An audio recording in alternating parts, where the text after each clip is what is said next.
Boa noite a todos. Boa noite. Todos são bem-vindos. Vamos estudar um pouco mais a doutrina espírita, porque nós precisamos estudar.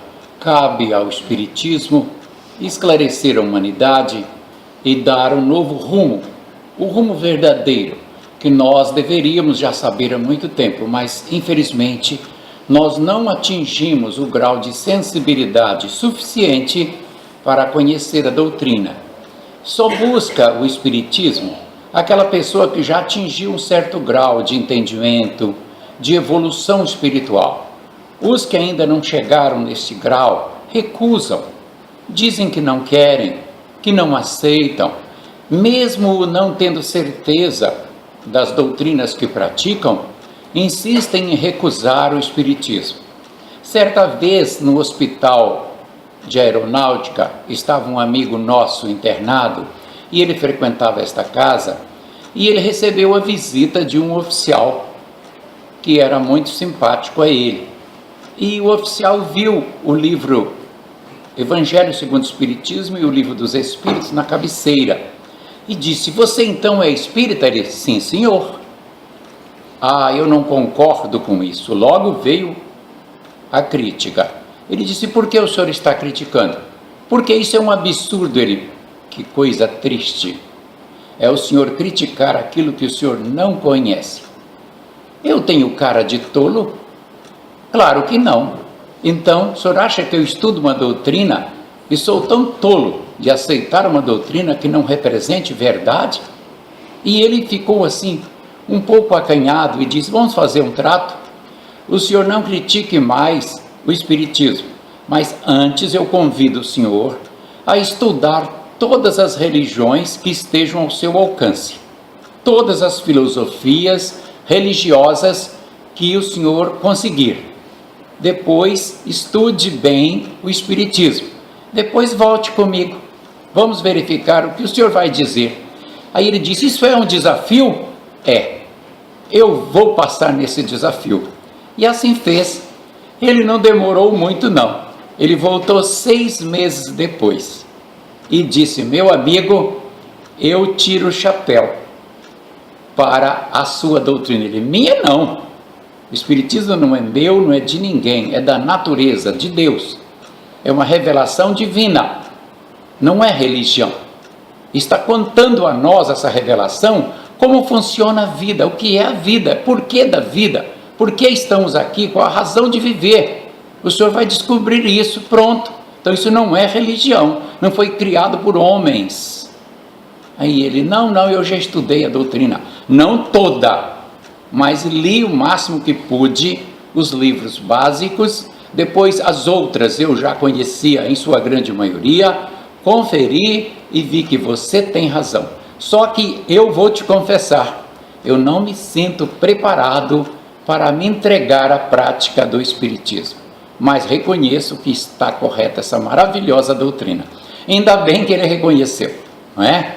Mas, e foi também sincero em dizer: "Não me sinto preparado." Quer dizer, o mundo ainda me arrasta, eu ainda estou preso a conceitos antigos, a ilusões que eu criei em minha mente, ainda não tenho forças para vencer essas ilusões.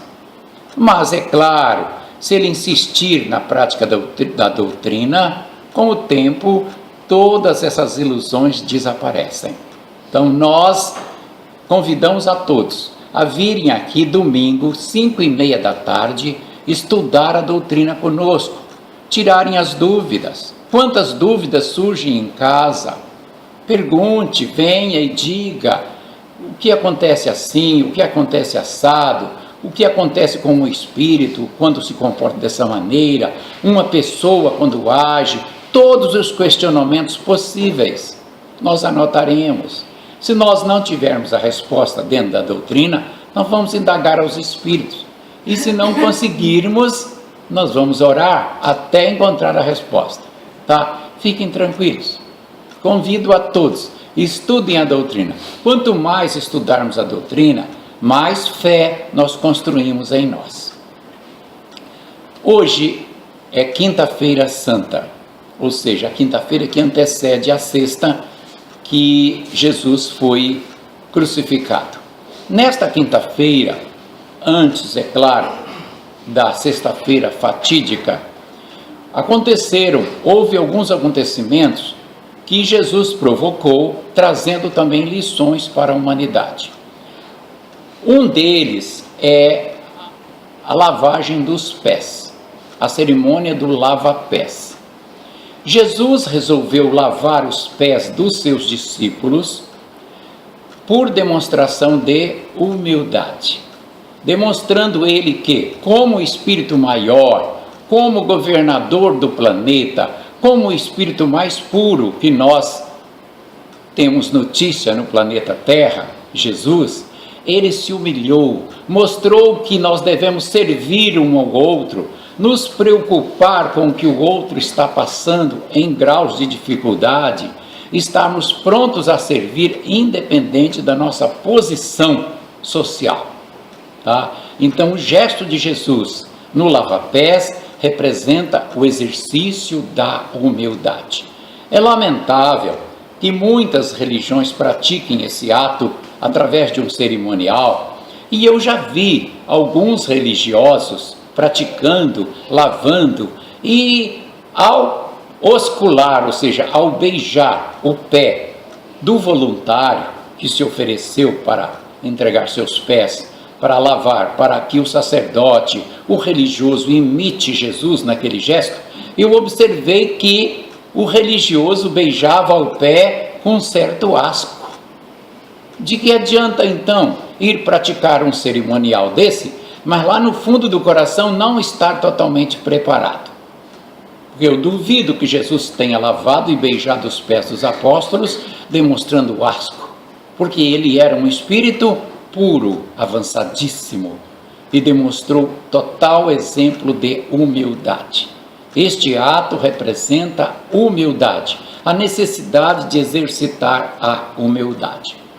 Um outro ato que aconteceu também na quinta-feira santa foi a ceia, chamada de Santa Ceia, ou seja, a ceia da comunhão. A ceia da comunhão teve a finalidade de reunir todos em torno de uma mesa e Jesus considerar que todos os apóstolos ali com ele formavam um corpo só. Um corpo que nós, a sociedade, devemos formar em torno da sua doutrina, em torno da fé em Deus.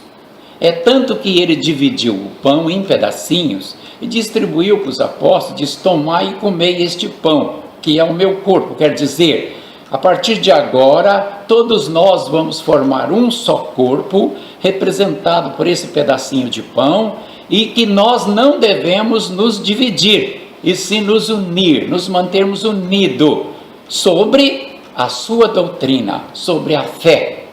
E também referiu-se ao vinho, dizer: este é o meu sangue, ligando o seu significado à alma, ou seja, de corpo e de alma devemos entender a doutrina de Jesus e trabalhar para a nossa reforma íntima, praticá-la, se possível, todos os dias, em todos os momentos da nossa vida, até que nós consigamos um dia nos transformar em pessoas realmente cristãs, realmente bondosas, realmente tolerantes, realmente cheias de amor. Nós estamos longe disso, ainda não conseguimos. É muito comum nós, diante do público, ou mesmo diante de qualquer situação social, apresentarmos um comportamento educado, meigo, sociável, e na intimidade sermos pessoas um pouco mais grosseiras, quando não muito grosseiras. Tá? Isso ocorre muito, e nós estamos equivocados com isso, porque até mesmo o Conselho de Deputados, de Lords da Inglaterra, considera que é muito mais importante o homem, quando apresenta a sua intimidade ao público, e que a sua intimidade represente também o mesmo comportamento que ele apresenta ao público. Ora, é esse que é o ideal, é que nós, na nossa intimidade, sejamos tão bondosos, tão caridosos, tão meigos, tão educados, quanto nós nos esforçamos para ser diante do público, porque aí não estaríamos mascarando a nossa vida, seríamos nós, unicamente a mesma pessoa, mas normalmente nós não somos. Mas o exercício da vida nos impõe constante esforço para que possamos sermos pessoas educadas, tá? Para diante do comércio, quando nós vamos vender um produto, o comerciante normalmente exercita esse esforço, o esforço do amor, da tolerância, para agradar o freguês. E isso é muito bom. É bom porque de tanto ele exercitar, ele acaba se transformando sim numa pessoa educada. E Jesus convida todos nós a praticarmos então o amor todos os dias, com todas as pessoas, formarmos um corpo só, de corpo e alma, em torno de sua doutrina. Nada significaria, segundo o Espiritismo, nós pegarmos aqui um grande pão e dividirmos e comermos como se fosse uma hóstia e disséssemos entre nós, estamos salvos porque comemos o simbólico corpo de Jesus. No nosso comportamento diário, não nos comportássemos como pessoas educadas realmente. De nada adiantaria. Por isso, recomenda Jesus, o que faz mal é o que sai de dentro de nós, através de nossas palavras, e é o que sai através de nossas intenções, e não exatamente o que nós comemos. Eu sei que temos uma tradição criada pela religião de comer peixe na Semana Santa. E o Espiritismo diz, isto nada significa para Deus, porque comer carne, é apenas um exercício necessário para a manutenção do nosso corpo, tá? Tanto faz comer carne quanto peixe. A diferença é que um é um tipo de alimento e o outro é outro tipo. A carne não é tão saudável como nós pensamos, embora seja mais um nutriente melhor, nos nutra melhor. Evidente que um trabalhador braçal, que consome maior quantidade de energia, se ele se alimentar só de peixes, ele precisaria comer muito peixe, porque ele não aguenta o dia inteiro de trabalho num esforço intenso, tá? Aí ele tem que comer realmente um bom pirão com carne mesmo, né? Mas se ele for um trabalhador já intelectual, ele pode comer peixe, ele aguenta o dia, pelo menos na refeição da tarde ele tem que reforçar um pouquinho. No futuro, nós certamente daremos preferência a peixes e carnes brancas como de aves, e vamos devagarzinho, dispensando a carne vermelha, porque a carne vermelha é ainda muito útil, mas não é um alimento adequado, bem adequado à nossa saúde. Com o tempo, daqui a alguns séculos, certamente deixaremos de comer carne vermelha. E mais séculos e milênios, não comeremos nada, porque não estaremos mais reencarnados, né? Estaremos direto no mundo espiritual, teremos vencido a terra. Mas quanto a comer carne durante Semana Santa, a julgar que isso é um pecado, é um equívoco, não é nada a ver. E nem tampouco ser obrigados a comprar peixes. Devemos comer peixe todo dia mesmo, porque o peixe é gostoso. Eu sou adepto do peixe. Onde tiver peixe, podem me convidar. Estão autorizados, tá? Mas não por ser Semana Santa, tá? Não por ser Semana Santa, tá? Outro item também que foi referido na quinta-feira foi acerca do jejum. O apóstolo Isaías, o profeta Isaías, já tinha se referido ao jejum de outra maneira, trazendo conselhos do alto para nós da terra, ou seja, para o povo de Israel naquela época, dizendo: o jejum verdadeiro do homem é não praticar o mal a ninguém, é cuidar dos necessitados, é isentar-se da crítica, da má crítica alheia, porque existe a boa crítica, né? Isentar-se das maldades, é isso que é o jejum de Deus, diz o profeta Isaías. De nada adianta você se vestir de saco, ou seja, aquele pano próprio para saco, parecer uma apresentação lúgubre no corpo, parecer que você está abatido, porque está uma semana sem comer. Isso não agrada ao Senhor, conforme a profecia de Isaías. O que agrada ao Senhor é a limpeza do seu coração. E agora vem o Espiritismo dizendo: tem algo a ver nós jejuarmos para nos purificar? Olha, eu vi um grupo de pessoas que se entregou ao jejum. Eles eram de outra religião. E acabou trazendo benefício, porque passaram uma semana orando. E certamente deixaram de tecer comentários sobre a vida alheia. Então trouxe algum benefício.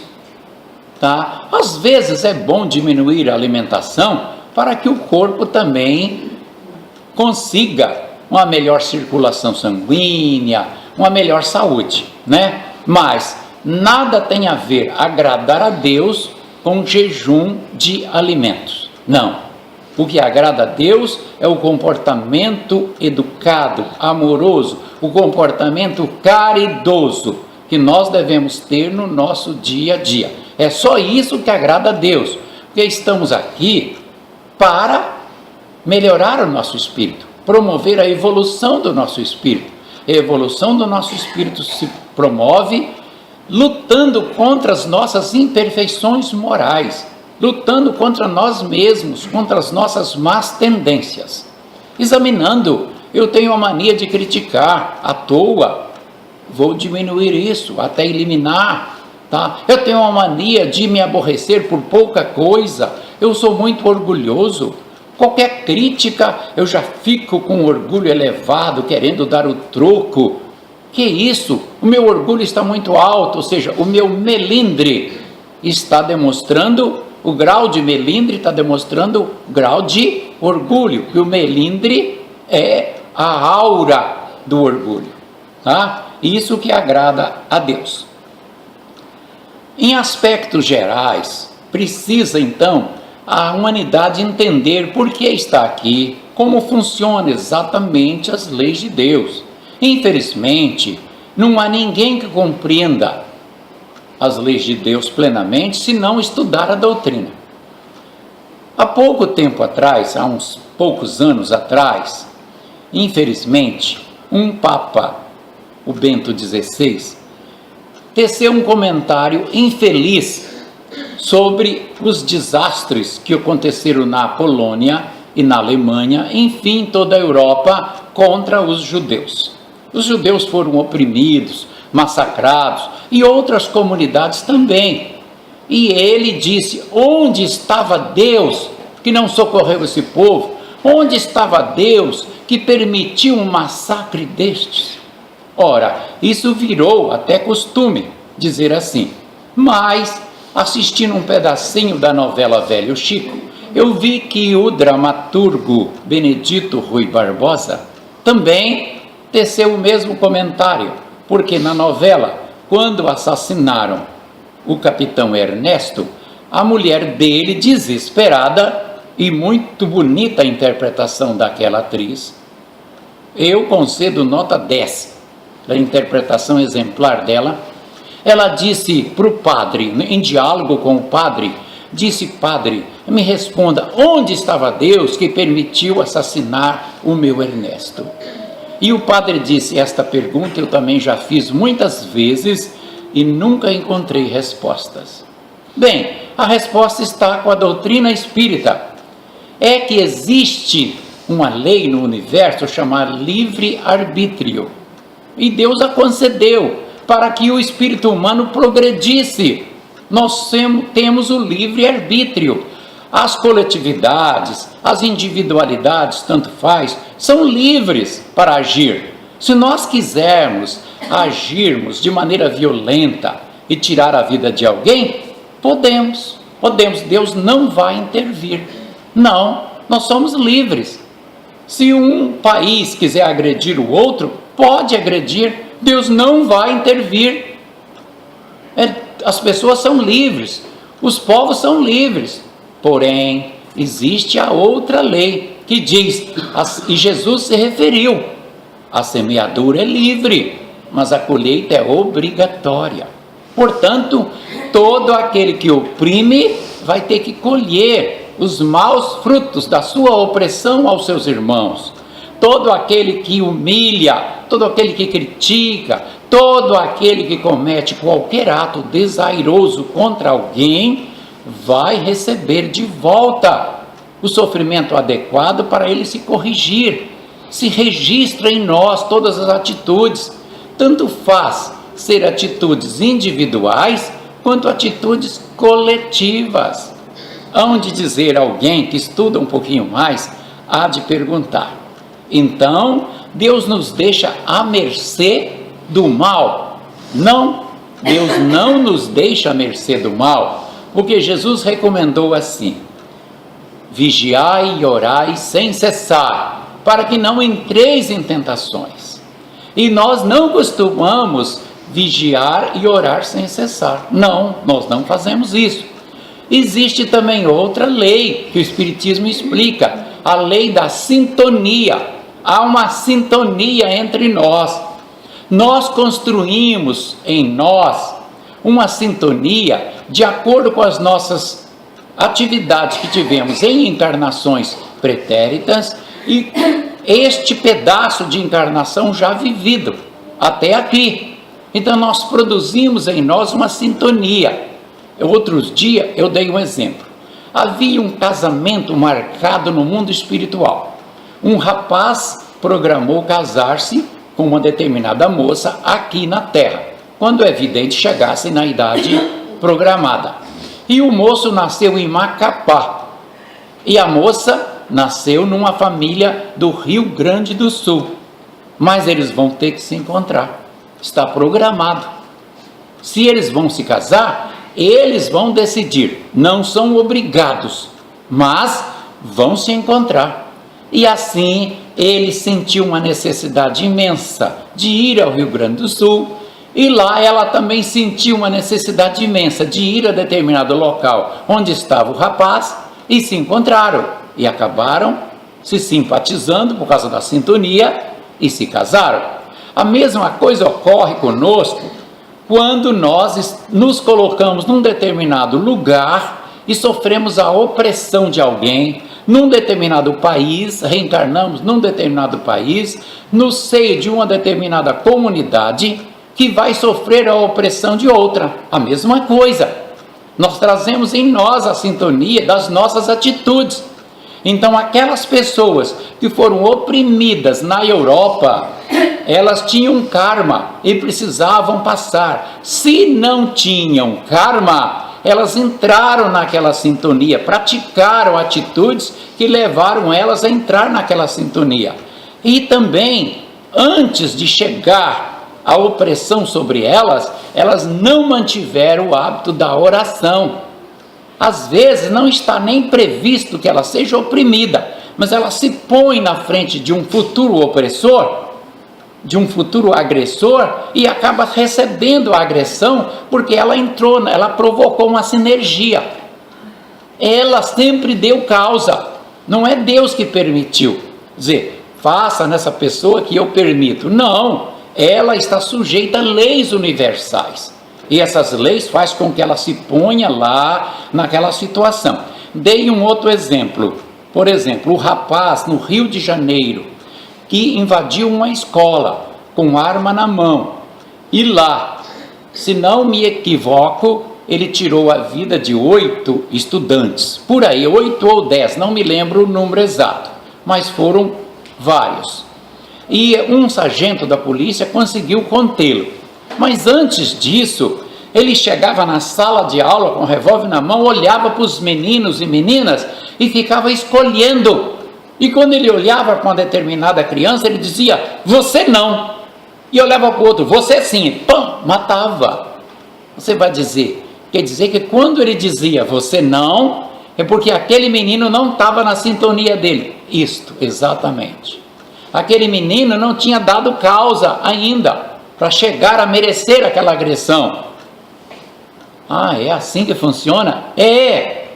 Nós sempre colhemos aquilo que plantamos. Não é que a menina do lado, muitas vezes, não precisasse, tivesse que morrer daquele jeito.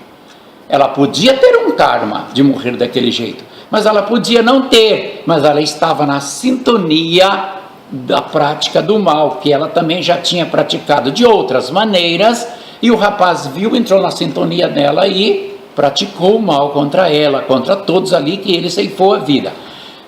As pessoas colhem sempre aquilo que semeiam, tá? Entram na sintonia do mal por falta de oração, falta de fé, certo? E por terem conduzido suas vidas de maneira inadequada, contrariando as leis da natureza.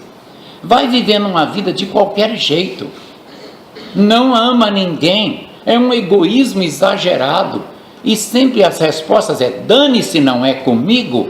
É sempre assim: dane-se, é problema dele. Você viu o que ocorreu com aquela família? Dane-se, não é problema meu.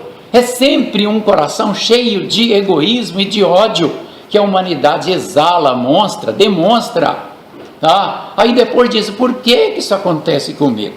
Tá?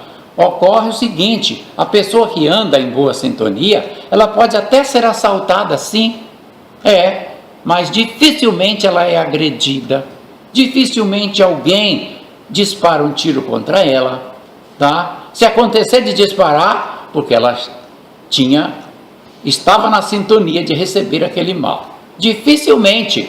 Você vai dizer: mas ele era um homem bondoso e foi assaltado. Pergunta: o bandido bateu nele? Não. O bandido xingou a mãe dele? Não. O bandido agrediu ele de alguma maneira? Não. Pediu dele, ele entregou, o bandido foi embora. E no outro, o outro ele bateu. Veja, diferente. Por isso não vale a pena levar a vida da maneira que nós queremos viver, e sim segundo recomendações de Jesus. Amar o próximo sempre, desenvolver o amor dentro de nós, tolerar muitas coisas, fingir que não ouviu, cooperar sempre que puder. Nós não fazemos isso. Não, nós tentamos, mas fazemos um pouquinho. Pelo menos tentamos. E vamos insistir, porque é este o caminho para a iluminação de nossa alma, tá? Karma coletivo. O karma coletivo ocorre também em relação a um país. Por exemplo, um país que agride o outro e leva benefício com essa agressão, traz o benefício para o enriquecimento ilícito do seu país, ou seja, do seu povo, e o seu povo desfruta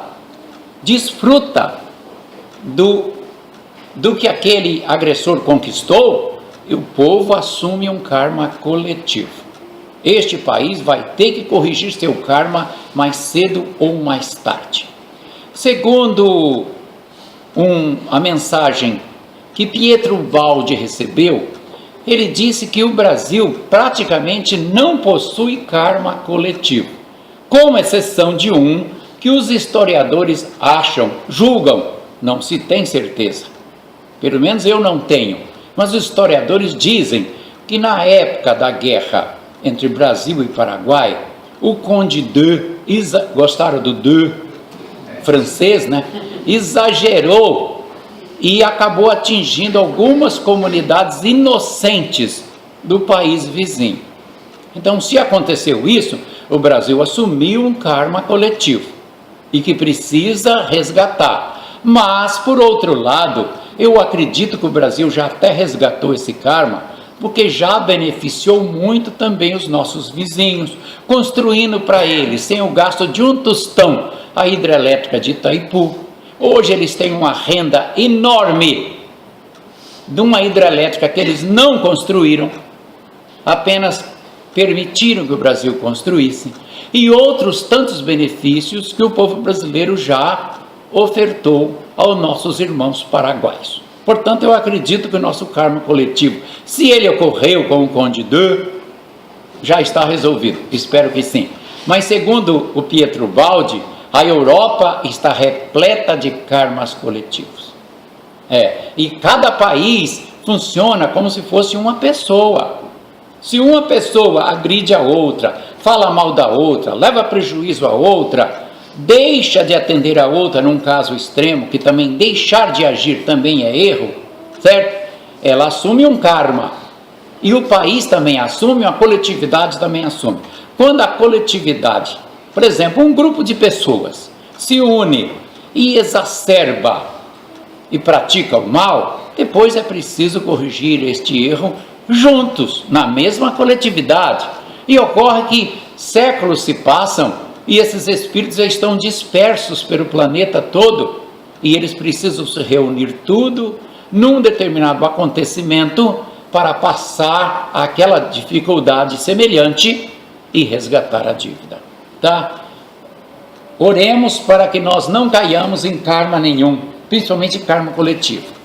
Por último, nós vimos ontem uma instituição religiosa, mas que pratica o espiritismo, afirmar um equívoco, dizendo assim: o espírito humano é o mesmo, ele pode estar encarnado num corpo de mulher, ou num corpo de homem, num masculino ou num feminino, ele pode estar num corpo de uma pessoa rica, ou de uma pessoa pobre, de um poderoso, ou de uma pessoa bem humilde, nada tem a ver, ele é o mesmo espírito e o progresso depende dele, unicamente dele, a vestimenta não influi.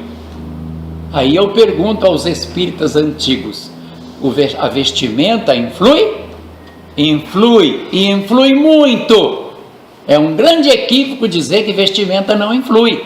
Ora, quando nós estamos vestidos, vamos imaginar assim, com um corpo masculino, e nos transformamos no governo de um país, nós podemos nos transformar num homem déspota, porque o poder chegou em nossas mãos.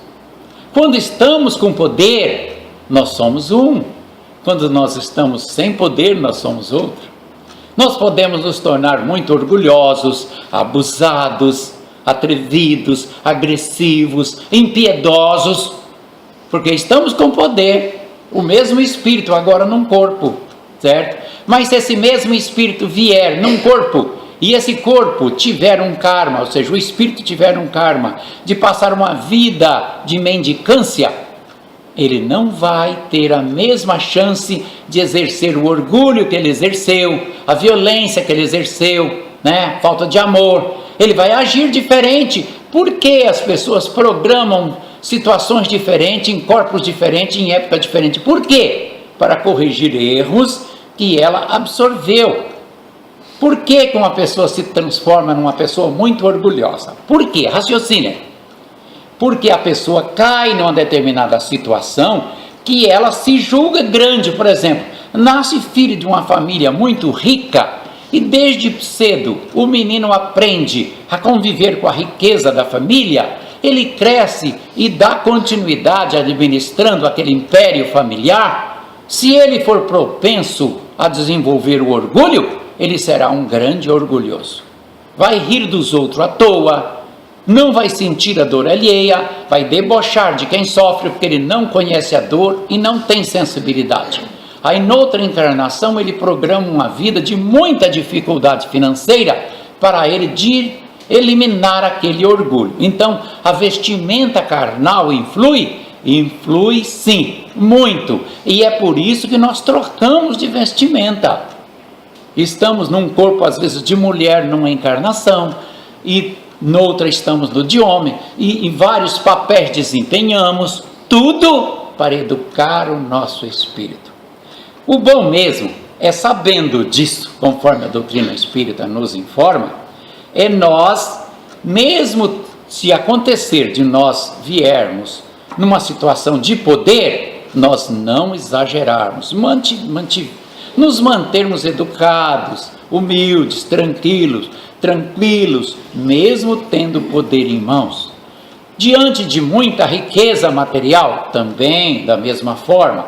E se nós também precisarmos vir numa situação de muita pobreza, também nos manter humilde, sem reclamações, com resignação, respeitando o próximo, da mesma maneira. É que nós não conseguimos fazer assim. De acordo com a situação que nós estamos vivendo, nós exageramos e caímos nas armadilhas das nossas imperfeições morais que ainda estão gritando dentro do nosso espírito. O Espiritismo é um convite para nós lutarmos contra as nossas imperfeições morais, um convite para acreditarmos que a vida espiritual é uma realidade.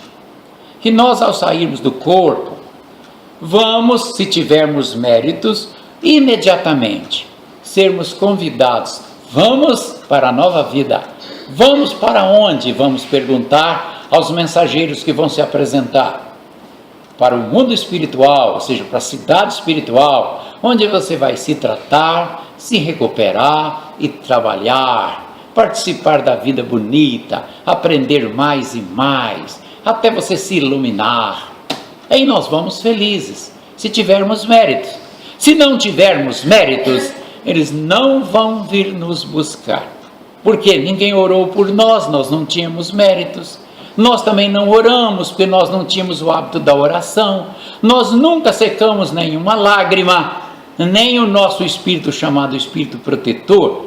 O famoso anjo da guarda vai dizer, ele nem aceita convite se eu me apresentar diante dele. Ele é tão apegado ao mundo material, deixa ele sentir que ele é um espírito primeiro. E é isso que ocorre. Quantos se comunicam aí, dizendo, eu desencarnei, mas e daí? Eu não sei nem o que aconteceu mais comigo. Eu ando por aí, zanzando pela rua. Nenhum espírito já te convidou para ir para o mundo espiritual? Alguns dizem, já fui convidado, mas não aceitei porque eu não sei que mundo é esse. Ora, bom mesmo é conhecer o Espiritismo antes, tá? Mas todo aquele que tiver mérito, todo aquele que tiver a mente no bem, praticar o bem, é socorrido quando desencarna, salvo se nos últimos meses ele resolveu deixar de fazer o bem e se entregar ao mal, ou seja, praticar o mal largamente. Claro, ele vai absorver energias negativas, ou seja, fluidos negativos, vão envolver o seu espírito e ele vai se sentir pesado, não vai oferecer condições de ir para o mundo espiritual, e sim vai ser puxado para o umbral e vai ter que ficar lá um tempinho, até perder aqueles fluidos para depois ser levado para o mundo espiritual, ou seja, para as cidades espirituais, e se sentir um espírito amado, tá? E desenvolver o amor. Antes nós estávamos passando o filme aqui Nosso Lar, e estava exatamente naquele momento em que o André Luiz levanta do chão de lama dentro do umbral. Aí a senhora ali, eu falei para ela, a senhora está vendo o que é isso aí? Isso é umbral. Já imaginou um sofrimento deste? E expliquei para ela, rapidamente, existe umbral para todos os gostos. Ah, é? Umbral não é um só? Não. Ele depende da mente de cada um. Há pessoas que vivem numa situação tão drástica que ela vai bater num tipo de umbral. Há traficantes que vai para outro tipo de umbral. Há suicidas, dependendo do grau de intenção, da revolta íntima, da incredulidade dele ao ponto de ele querer tirar sua vida, que ele vai para outra situação. Há suicidas que vai para um vale chamado Vale do Suicídio.